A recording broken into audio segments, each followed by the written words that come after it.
Ready start. नई तालीम परिसर येथे सभा संमेलनांसाठी अतिथींसाठी आवश्यक सोयींनी युक्त अशी काही भवने बांधण्यात आलेली आहेत. कलाभवन नावाच्या कुटीत काही कलावस्तू जपून ठेवल्या असून त्यांची काळजी घेण्यात येते. छोटे छोटे साचे तयार करून मूर्तिकामही केल्याचे दिसून आले. प्रवेशद्वाराजवळ खादी व साहित्य विक्रीचे दुकान आहे. याशिवाय आवारात सभाभवन आहे.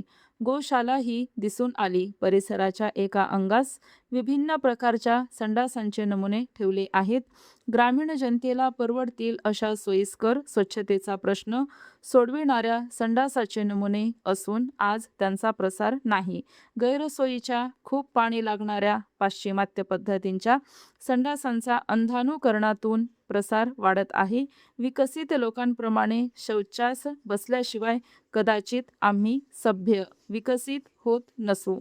सेवाग्राम आश्रम प्रतिष्ठान नावाची संस्था या परिसराची देखभाल करते.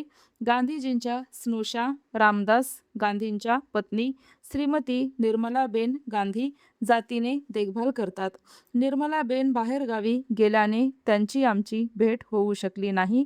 आश्रमाचे कार्यकर्ते श्री पांडेजी यांच्याशी थोडी बातचीत झाली.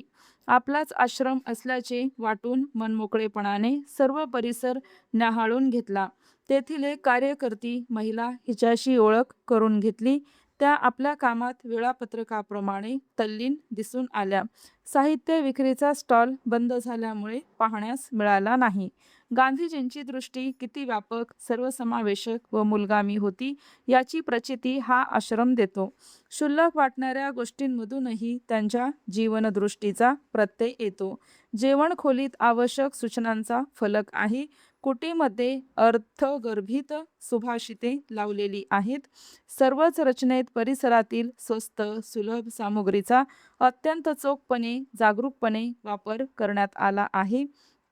त्यात उधळण नाही, परंतु सौंदर्यभान आहे. संन्यस्त वृत्तीचे प्रतिबिंब नाही, तर सौंदर्यपूर्ण साधेपणाची वानगी आहे. नेटकेपणा ठायी ठायी जाणवत आला. आरोग्याच्या गरजांची जाणीव आहे.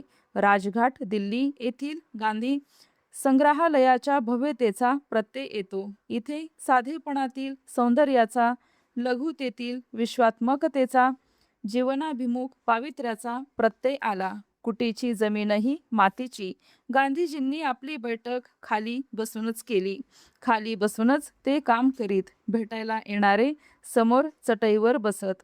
परदेशी पाहुण्यांच्या सोयीसाठी एखाद दुसरे स्टूल असे. गांधीजीची 3 प्रसिद्ध माकडे कितीतरी वर्षापासून अतिथींचे स्वागत करीत आली आहेत. कुटीच्या दक्षिण बाजूला स्नानगृह आहे. स्नानगृहातील मोठा टब ही वस्तू त्यांना सरहद्द गांधींनी भेट म्हणून दिलेला आहे. हीच वस्तू फक्त गैर स्वदेशी आहे. स्टॉप.